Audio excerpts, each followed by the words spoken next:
আসসালামু আলাইকুম এবং সংবাদ টিভি সংবাদে দর্শক পুরো সংবাদ জুড়ে আপনাদের সাথে আছে আমি ফৌজিয়া রওশন। শুরুতেই জানিয়ে দিব সংবাদ শিরোনাম। ভারী বৃষ্টিতে সিলেট সিটি কর্পোরেশনের চামেলিবাগে পাহাড় ধস, 3 জনের মরদেহ উদ্ধার।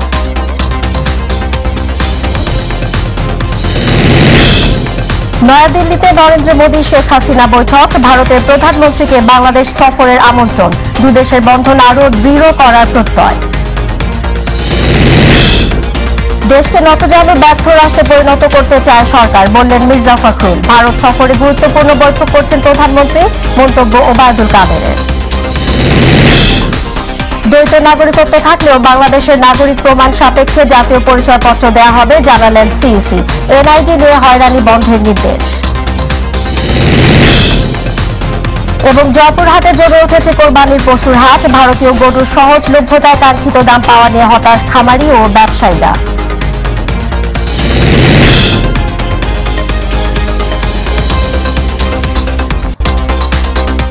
দর্শক এতক্ষণ শুনছিলেন শিরোনাম, এবার চলে যাব বিস্তারিত সংবাদে। ভারী বৃষ্টিতে সিলেট সিটি কর্পোরেশনের ইসলামপুরের চামেলিবাগে পাহাড় ধসের 3 জনের মৃত্যু হয়েছে। সকালে পাহাড় ধসে এক পরিবারের 3 জন মাটির নিচে চাপা পড়ে। খবর পেয়ে ফায়ার সার্ভিস, পুলিশ ও পরে সেনাবাহিনীও উদ্ধার তৎপরতা শুরু করে। 6.5 ঘন্টা পর 3টি মরদেহ উদ্ধার করে। অব্যাহত ভারী বৃষ্টি ও পাহাড় ধসের কারণে এই ভূমিধসের ঘটনা ঘটেছে বলে জানিয়েছে উদ্ধারকারীরা। প্রতিনিধি মৃণাল কান্তি দাসের তথ্য ও ছবিতে শামস তাবরিজুল শাসের রিপোর্ট। সিলেটে গত কয়েকদিন ধরে চলছে টানা বৃষ্টিপাত। রোববার রাতে 34 মিলিমিটার বৃষ্টিপাত হয়েছে। ভোরে ভারী বৃষ্টিপাতের মধ্যেই সিলেট নগরীর মেজর টিলার চামেলিবাগ আবাসিক এলাকায় ভূমিধসের ঘটনা ঘটে। ভারী বৃষ্টিপাতের কারণে টিলার মাটি ধসে 2টি আধা পাকা ঘরের ওপর পড়ে যায়। এর মধ্যে একটি ঘরে পুরোটাই মাটির নিচে চাপা পড়ে। সেই ঘরে থাকতেন 2টি পরিবার। ভূমিধসে ঘরের নিচে আটকা পড়ে 2 পরিবারের 6 সদস্য। হঠাৎ করে ওই যে মেগা শব্দ ডাক হচ্ছে, ডাকা ওলা পরে আমি আর এটা বিষয় নিয়ে জগছি না। একটা খবর পাইছি যে আমার পাশের বাড়ি ভাই, তারা বাসা একবারে টিলার নিচে পড়ে গেছে। খবর পেয়ে ফায়ার সার্ভিস, পুলিশ ও স্থানীয়দের সহায়তায় এক পরিবারের 3 সদস্যকে জীবিত উদ্ধার করা সম্ভব হয়। তবে আটকে থাকে আরেক পরিবারের 3 সদস্য। পরে ফায়ার সার্ভিসের পাশাপাশি উদ্ধার কাজে নামে সেনাবাহিনী। আমরা গরনি, আমরা পুরো ফুল ফ্যামিলি আসলাম। আমার মেয়ে 3 জন, আমরা স্বামী স্ত্রী 2 জন, আমার হরিয়া 1 জন, আর আমার দেওরের বাচ্চা আর দেওরের বউ আসলা লাগাকুটা। প্রায় 6.5 ঘন্টা উদ্ধার কাজ চালানোর পর দুপুর 1:45টার দিকে বাবা মায়ের সাথে উদ্ধার হয় শিশুর মরদেহ।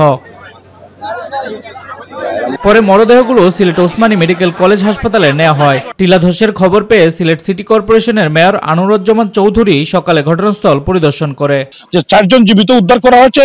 ফায়ার সার্ভিস ইজ ভেরি তারা অ্যাক্টিভ, তারা কাজ করছেন এবং সিটি কর্পোরেশনের আমাদের 30 জন কর্মী এখানে কাজ করছেন। তো আমরা আমাদের কাউন্সিলর শামস তাবরিজুল শাস, মাই টিভি নিউজ ডেস্ক। এ বিষয়ে আরো তথ্য জানাতে সিলেট ওসমানী মেডিকেল থেকে যুক্ত হচ্ছেন প্রতিনিধি মৃণাল কান্তি দাস। আমরা সরাসরি যুক্ত হচ্ছি তার সাথে। মৃণাল, নিখোঁজ 3 জনের মরদেহ উদ্ধারের আর কি খবর আছে আপনার কাছে, আমাদেরকে জানাবেন।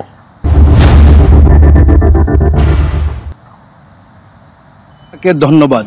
আজ সকালে যে সিলেটে মর্মান্তিক ঘটনা ঘটেছিল, টিলা ধসে 3 জন মানুষ কিন্তু মাটি চাপা পড়েছিলেন। আমরা কিন্তু রয়েছি মেজর টিলা আরামবাগ এলাকাতে এবং আমি আপনাদেরকে জানিয়ে রাখি যে অল্প কিছুক্ষণ আগে কিন্তু এই 3 জনকে উদ্ধার করা হয়েছে। তবে দুঃখের বিষয় হচ্ছে কাউকে জীবিত উদ্ধার করা যায়নি, 3 জনকে কিন্তু মৃত উদ্ধার করা হয়েছে। নিহতরা হলেন আগা করিমউদ্দিন, তার স্ত্রী শাম্মী আক্তার রুজি এবং ছেলে নাফজিদ তানিম। এবং ভোর 6টার দিকে চামেলিবাগ এলাকার 2 নম্বর রোডের 79 নম্বর বাসাটিতে কিন্তু মাটির নিচে চাপা পড়ে আগা করিম এলাকার মৃত আলাউদ্দিনের ছেলে। এবং দুর্ঘটনায় মাটি চাপা পড়েছিলেন একই পরিবারের মোট 9 জন। 3 জন ছাড়া বাকিদের উদ্ধার করা হয়েছে ঘটনার পরপরই। তাদের মধ্যে 3 জন আহত হয়েছেন। আহতদের Sylhet MAG Osmani medical college হাসপাতালে ভর্তি করা হয়েছে। তবে আমি আপনাদেরকে আরেকটি বিষয় জানিয়ে রাখি, প্রথম থেকেই কিন্তু সিলেট সিটি কর্পোরেশন এলাকার স্থানীয় লোকজন এবং ফায়ার সার্ভিসের 2টি টিম উদ্ধার কাজ শুরু করে এবং বেলা 11টার দিকে কিন্তু সেনাবাহিনীর একটি টিমও উদ্ধার কাজে অংশগ্রহণ করেন এবং তাদের সম্মিলিত প্রচেষ্টায় প্রায় একটা 30 মিনিটের সময় কিন্তু তাদেরকে উদ্ধার করা গেছে। আসলে এই ছিল সিলেট থেকে উদ্ধার কার্যক্রমের সার্বিক পরিস্থিতির এখনকার পর্যন্ত আমার কাছে সর্বশেষ। ফৌজিয়া। মৃণাল, আপনাকে ধন্যবাদ। দর্শক, সিলেট থেকে পাহাড় ধসের সর্বশেষ খবর জানাচ্ছিলেন আমাদের প্রতিনিধি মৃণাল কান্তি দাস। ভারতের প্রধানমন্ত্রী নরেন্দ্র মোদীকে বাংলাদেশ সফরের আমন্ত্রণ জানিয়েছেন প্রধানমন্ত্রী শেখ হাসিনা। দিল্লিতে প্রধানমন্ত্রীর সফরসঙ্গী পররাষ্ট্রমন্ত্রী ডক্টর হাসান মাহমুদ সাংবাদিকদের একথা জানান। রাষ্ট্রপতি ভবনে সাক্ষাতে প্রধানমন্ত্রী শেখ হাসিনা দুদেশের বন্ধনকে আরও দৃঢ় করতে নরেন্দ্র মোদীর নতুন সরকারের সাথে কাজ করার আগ্রহ ব্যক্ত করেন বলেও জানান পররাষ্ট্রমন্ত্রী। আতিকুর রহমান তিতাসের রিপোর্ট। টানা তৃতীয়বারের মতো ভারতের প্রধানমন্ত্রী হিসেবে নরেন্দ্র মোদীর শপথ গ্রহণ অনুষ্ঠান শেষে তার সঙ্গে একান্ত বৈঠক করেছেন প্রধানমন্ত্রী শেখ হাসিনা। এ সময় তিনি নরেন্দ্র মোদী এবং এনডিএ জোটকে নির্বাচনে বিজয়ের জন্য আবারও অভিনন্দন জানান এবং প্রধানমন্ত্রী মোদীকে বাংলাদেশ সফরের আমন্ত্রণ জানান। বৈঠক শেষে নয়াদিল্লির আইটিসি মৌর্য হোটেলে রাতে পররাষ্ট্রমন্ত্রী ডক্টর হাসান মাহমুদ সাংবাদিকদের বলেন, রাষ্ট্রপতি ভবনে এ সাক্ষাতে প্রধানমন্ত্রী শেখ হাসিনা দুদেশের বন্ধনকে আরও দৃঢ় করতে নরেন্দ্র মোদীর নতুন সরকারের সাথে কাজ করার আন্তরিক আগ্রহ ব্যক্ত করেন। জননেত্রী শেখ হাসিনার নেতৃত্বে এবং ভারতের মাননীয় প্রধানমন্ত্রী শ্রী নরেন্দ্র মোদীর নেতৃত্বে আমাদের দুই দেশের সম্পর্ক নতুন উচ্চতায় উন্নীত হয়েছে। মাননীয় প্রধানমন্ত্রী জননেত্রী শেখ হাসিনা তিনি নতুনভাবে নির্বাচিত এবং শপথ গ্রহণের পরপর তার সাথে যে বৈঠক অনুষ্ঠিত হয়েছে সেখানে ভবিষ্যতের দিনগুলোতে আমাদের দুই দেশের সম্পর্ক আরো গভীর হবে বলে আশাবাদ ব্যক্ত করেছেন। ভারতে নিযুক্ত বাংলাদেশের হাই কমিশনার মুস্তাফিজুর রহমান এবং প্রধানমন্ত্রীর প্রেস সচিব নাইমুল ইসলাম খান এ সময় পররাষ্ট্রমন্ত্রীর সাথে ছিলেন। এর আগে ভুটানের প্রধানমন্ত্রী দাশো শেরিং তোবগে ভারতের নয়াদিল্লিতে প্রধানমন্ত্রী শেখ হাসিনার সঙ্গে সৌজন্য সাক্ষাৎ করেন। এ সময় ভারতের মধ্যে দিয়ে ভুটানের থেকে জলবিদ্যুৎ আমদানির বিষয়ে বাংলাদেশের আগ্রহের কথা পুনর্ব্যক্ত করেন প্রধানমন্ত্রী শেখ হাসিনা। সৌজন্য সাক্ষাতের সময় দুদেশের মধ্যকার দ্বিপাক্ষিক সম্পর্কের নানা বিষয় আলোচনায় উঠে আসে। এদিকে সফররত প্রধানমন্ত্রী শেখ হাসিনার সঙ্গে সাক্ষাৎ করেছেন শ্রীলঙ্কার প্রেসিডেন্ট রনিল বিক্রমাসিংহে। এ সময় দুই দেশের মন্ত্রী এবং উচ্চপদস্থ কর্মকর্তারা উপস্থিত ছিলেন। এছাড়া বিজেপির বর্ষিয়ান নেতা লালকৃষ্ণ আদভানির সঙ্গে তার বাড়িতে সৌজন্য সাক্ষাৎ করেছেন প্রধানমন্ত্রী শেখ হাসিনা। এ সময় উভয় নেতা নানা বিষয় নিয়ে কথা বলেন। এছাড়া তারা সৌহার্দ্য বিনিময় ও অতীতের স্মৃতি রোমন্থন করেন। আতিকুর রহমান তিতাস, মাই টিভি। আওয়ামী লীগের প্রতিষ্ঠা বার্ষিকীতে সকল নিবন্ধিত রাজনৈতিক দলকে আমন্ত্রণ জানানো হবে। কে প্রতিপক্ষ সেটা বিবেচ্য বিষয় নয় বলে মন্তব্য করেছেন দলের সাধারণ সম্পাদক ওবায়দুল কাদের। তিনি বলেন, প্রধানমন্ত্রীর ভারত সফরে বিভিন্ন গুরুত্বপূর্ণ বৈঠক হচ্ছে। এসব বিষয় নিয়ে সফর শেষে দেশে ফিরে গণমাধ্যমের সঙ্গে কথা বলবেন প্রধানমন্ত্রী। ধানমন্ডিতে এক ব্রিফিংয়ে তিনি বলেন, ডিজিটাল বাংলাদেশের পর স্মার্ট বাংলাদেশ গড়ার প্রস্তুতি নিতে দলের 75তম প্রতিষ্ঠা বার্ষিকী গুরুত্বপূর্ণ ভূমিকা রাখবে। আমাদের 21 তারিখে রেলি থাকবে 3টা ইঞ্জিনিয়ার্স ইনস্টিটিউট থেকে বঙ্গবন্ধু ভবন। আর 23 তারিখে আমাদের সকালে বঙ্গবন্ধু ভবনের সামনে প্লাটিনাম জন্ম জয়ন্তীর শুভ উদ্বোধন করবেন প্রধানমন্ত্রী দেশরত্ন আমাদের সভাপতি শেখ হাসিনা। এবং এরপর আমরা বিকেলে 3টা থেকে আমাদের আলোচনা সভা সর্বদা। আর আমাদের দেশে রোজার ঈদ, কোরবানির ঈদ মিনিমাম 7 থেকে 10 দিন ঢাকা সিটি ফাঁকা। তারপর আমরা আয়োজনে কোনো ত্রুটি থাকবে না। বিএনপি মহাসচিব মির্জা ফখরুল ইসলাম আলমগীর বলেছেন, দেশকে নতজানু ব্যর্থ রাষ্ট্রে পরিণত করতে চায় সরকার। আওয়ামী লীগ উন্নয়নের নামে দুর্নীতি লুটপাট করছে। দুপুর ডিআরইউ মিলনায়তনে কৃষক দলের আলোচনা সভায় তিনি একথা বলেন। বিএনপি মহাসচিব বলেন, রাজনৈতিক অর্থনৈতিক চ্যালেঞ্জের মধ্যে ভৌগোলিকভাবেও চ্যালেঞ্জের মুখে দেশ। এ সময় বাংলাদেশের মানুষের প্রত্যাশাকে ভারতের নতুন সরকার মর্যাদা দেবে, এ প্রত্যাশাও ব্যক্ত করেন মির্জা ফখরুল। এই সরকার নতজানু সরকার, যে কারণে তারা কোনো মতেই ভারতের বিরুদ্ধে কথা বলতে চায় না। ভারতের বিরুদ্ধে তো বলতে চাই না আমরা, যে বিষয়গুলো আমার ব্যক্তিগত ইন্টারেস্ট, আমার রাষ্ট্রের ইন্টারেস্ট, জনগণের ইন্টারেস্ট আছে, স্বার্থ আছে, সেগুলো যদি আমি কথা বলতেই হবে আমাকে। যদি কেউ সীমান্ত টেস্ট পাস করে তার বিরুদ্ধে ব্যবস্থা নেবে, আইন আছে, সবকিছু ব্যবস্থা হবে। কিন্তু তারা ক্রমাগত ভাবে কিন্তু এই হত্যা করে যাচ্ছে এবং সেটা সীমান্তে এই হত্যা চলছেই। দ্বৈত নাগরিকত্ব থাকলেও কোনো ব্যক্তি যদি নিজেকে বাংলাদেশী নাগরিক প্রমাণ করতে পারেন তাহলে তাকে জাতীয় পরিচয়পত্র দেওয়া হবে বলে জানিয়েছেন প্রধান নির্বাচন কমিশনার কাজী হাবিবুল আউয়াল। তিনি বলেন, মন্ত্রণালয় থেকে দ্বৈত নাগরিকত্বের সনদ আনা অর্থহীন। নির্বাচনী প্রশিক্ষণ ইনস্টিটিউটের সম্মেলন কক্ষে সকালে এক কর্মশালায় সিইসি এসব কথা বলেন। প্রধান নির্বাচন কমিশনার বলেন, জাতীয় পরিচয়পত্র নিয়ে এখনো জালিয়াতি হচ্ছে, এতে কমিশন প্রশ্নবিদ্ধ হচ্ছে। আগামীতে যেন এমন ঘটনা না ঘটে সেদিকে নজর রাখার নির্দেশনা দেন তিনি। এতই গুরুত্বপূর্ণ, আজকে কোথাও আমি এনআইডি ছাড়া কাজ করতে পারি না। ব্যাংকে গেলেও আমাকে বলা হয় এনআইডি দেওয়া হোক। আর এনআইডি নিয়ে যে ম্যানিপুলেশনগুলো হচ্ছে, আমি জানি না এটা কিভাবে অ্যাড্রেস করবেন। প্রায় শুনি ওর নাম নিয়ে ভিন্ন পরিচয় ধারণ করে সে এনআইডি নিয়েছে। এই জিনিসগুলো গভীরভাবে চিন্তা ভাবনা করে কোনো একটা উপায় উদ্ভাবন করা যায় কিনা, যাতে করে এই ধরনের ঘটনা ঘটবে না। এ ধরনের ঘটনা ঘটে গেলেও কিন্তু আমরাও প্রশ্নবিদ্ধ হয়ে যাচ্ছি।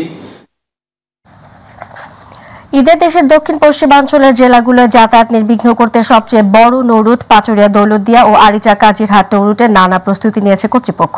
কোনো দুর্ভোগ ও ভোগান্তি ছাড়াই এবারও ঘাট পারাপার সম্ভব হবে বলে প্রত্যাশা বিআইডব্লিউটিসির। শিবালয়ের প্রতিনিধি লিটন আহমেদের রিপোর্টে জানাচ্ছেন ইলিয়াস কমল। দেশের দক্ষিণ পশ্চিমাঞ্চলের ২১টি জেলার মানুষের যাতায়াতের গুরুত্বপূর্ণ প্রবেশদ্বার এই পাটুরিয়া দৌলতদিয়া ও আরিচা কাজিরহাট নৌরুট। এবারও ঈদ যাত্রায় যাত্রী ও যানবাহনের বাড়তি চাপে পারাপারে যেন ভোগান্তি না হয়, এজন্য নানা প্রস্তুতি নিয়েছে স্থানীয় প্রশাসন ও ফেরি কর্তৃপক্ষ। যাত্রী ও পরিবহন শ্রমিকদের প্রত্যাশা, স্বস্তির পারাপার যেন অস্বস্তি না হয়। আগের মতন জ্যাম হবে না, অনেক এখন নিয়ন্ত্রণে চলে যাচ্ছে, অনেক এখন পরিবেশ ভালো। আশা করি এখনো তো দেখতেছি ক্লিয়ার, আসতেছি চলে যাচ্ছি, কিন্তু গরুর গাড়িতে এখন মনে হয় না ওইরকম একটা চাপ হবে। এখন তো গরুর গাড়ি দেখা আসছে না, দুই একটা দেখা যাচ্ছে। পুরোপুরি গরুর গাড়ি তো এখনো ছাড়ি নাই, আসে নাই। আশা করতেছি যদি নাকি প্রশাসন ঠিকমতো নিয়ন্ত্রণ করে তাহলে যানজট হবে না। কোরবানির ঈদ সামনে রেখে গরুর গাড়ি পরিবহনেও নেওয়া হয়েছে বিশেষ ব্যবস্থা। ঢাকামুখী পশুবাহী ট্রাকের পাশাপাশি উভয় প্রান্তে যাত্রী পরিবহনের চাপ সামলাতেই যানবাহন পারাপারে নিয়োজিত থাকবে ছোট বড় 22টি ফেরি ও 30টি লঞ্চ। এখানে আমরা খালি ফেরি আনতে হবে না, এতে অপারেশন আরো সুন্দর হবে এবং আমরা আশা করছি এই 18টি ফেরির মধ্য দিয়ে যত গাড়ি আসুক, বিশেষ করে পশুবাহী, পণ্যবাহী, পাশাপাশি যাত্রীবাহী ছোট বড় গাড়িগুলোকে আমরা নির্বিঘ্নে পার করতে সক্ষম হব। আশা করি, দৃঢ়ভাবে বিশ্বাস করি যে বিগত দিনের মতো এই বড় ঘরমুখ মানুষগুলো নিরাপদে, নির্বিঘ্নে, স্বাচ্ছন্দ্যে তারা তাদের ঘরে ফিরতে পারবেন এবং আবার তাদের কর্মস্থলে ফিরে আসতে পারবেন। স্থানীয় প্রশাসন জানিয়েছে, ঈদের রাস্তায় গরুর গাড়ি ও নদীতে গরুর ট্রলার নিরাপদ ও নির্বিঘ্নে যেন গন্তব্যে পৌঁছাতে পারে, সেই জন্য সাধারণ পুলিশ ছাড়াও সাদা পোশাকেও নৌ পুলিশ ও হাইওয়ে পুলিশ সদস্য দায়িত্ব পালন করবে। আর রাস্তাঘাটে যাতে আমাদের গরুবাহী যে ট্রাক, নদীতে আমাদের গরুবাহী যে ট্রলার, এগুলো যাতে নিরাপদে যেতে পারে, সেজন্য আমাদের প্রচুর সংখ্যক টহল থাকবে এখানে, যাতে সবাই নিরাপদে যেতে পারে, গরু নিয়েও যেতে পারে এবং গরু বিক্রি করে তারা যাতে নিরাপদে বাড়িতে টাকা নিয়ে যেতে পারে, সে ধরনের ব্যবস্থা থাকবে। গরুর গাড়ি, যাত্রী পরিবহন ও যানবাহন পারাপার নির্বিঘ্ন করতে এবারও ঈদের আগে ও পরে 5 দিন ফেরিতে সাধারণ পণ্যবাহী ট্রাক পারাপার বন্ধ থাকবে। ইলিয়াস কমল, মাই টিভি। দর্শকের পর্যায়ে রয়েছে কোরবানির হাটের খবর।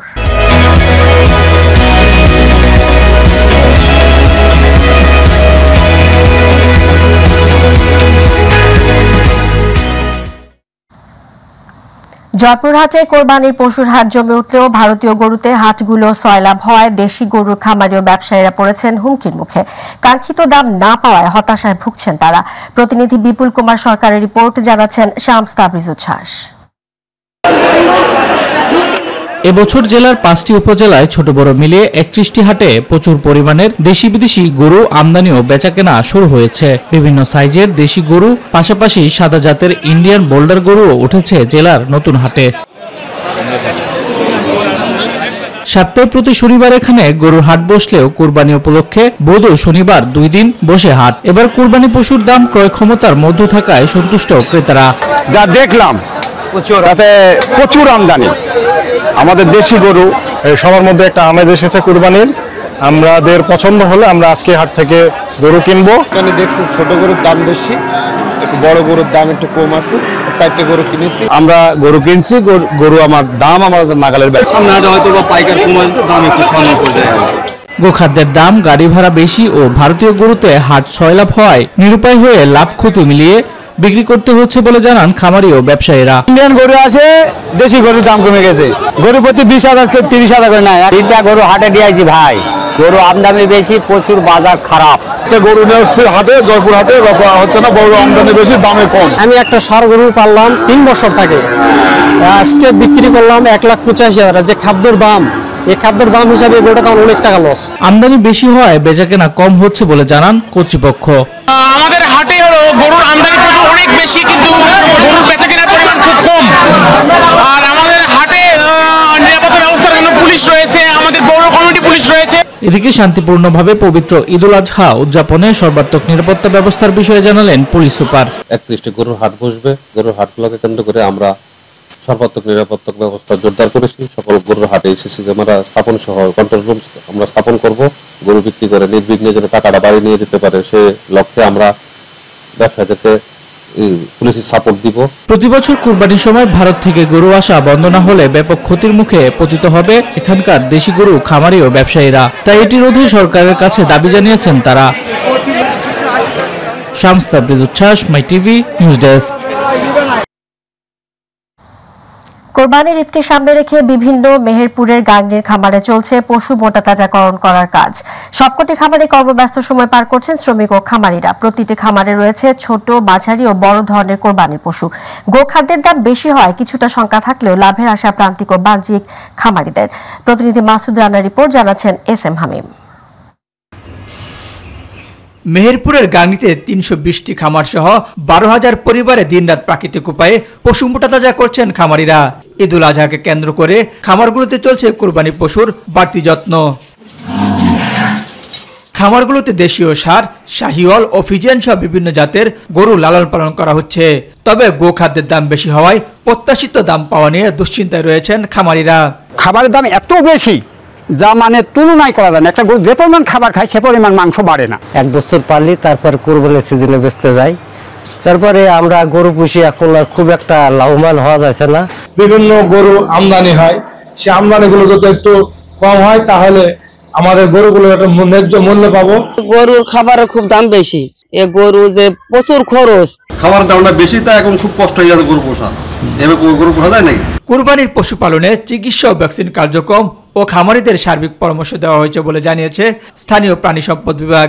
ইতিমধ্যে বিভিন্ন হাটে গরু যাওয়া শুরু করেছে, গরু ছাগল যাওয়া, এবং আমরা তাদেরকে পরামর্শ দিয়ে থাকি যেন এখান থেকে ঢাকায় যাওয়ার পথে যে স্ট্রেস পড়ে গরু ছাগলের উপর, সেটা তারা কিভাবে মোকাবেলা করতে পারে, তার জন্য যে ওষুধপত্র বা ভিটামিন জাতীয় ওষুধ খাওয়ানো দরকার সেগুলো আমরা পরামর্শ দিয়ে থাকি, এবং আমাদের এখানে যেগুলো থাকে সেগুলো আমরা বড় বড় যারা খামারি আছে তাদেরকে দিয়ে থাকি। উপজেলায় 1,37,302টি গবাদি পশু কুরবানির জন্য প্রস্তুত রয়েছে।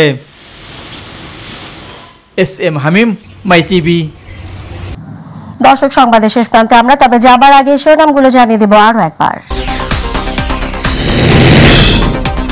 ভারী বৃষ্টিতে সিলেট সিটি কর্পোরেশনের চামেলিবাগে পাহাড় ধস, 3 জনের মরদেহ উদ্ধার।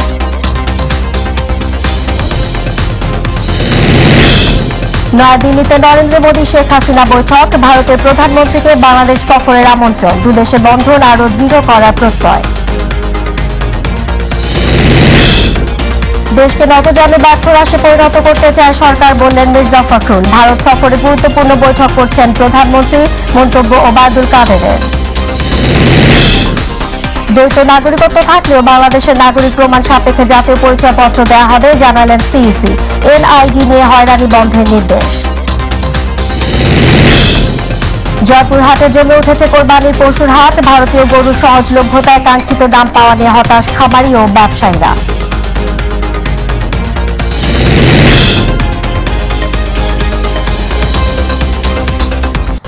দর্শক, এই ছিল এখনকার সংবাদের সঙ্গে থাকার জন্য ধন্যবাদ। এছাড়া ইউটিউবে মাই টিভি সংবাদ পেতে ভিজিট করুন youtube/mytvpt news এবং আমাদের সকল অনুষ্ঠান দেখতে ভিজিট করুন youtube/mytv বাংলা, facebook/mytv বাংলা। আমাদের পরবর্তী সংবাদ দেখার আমন্ত্রণ জানিয়ে বিদায় নিচ্ছি আমি ফৌজিয়া রওশন। আল্লাহ হাফেজ।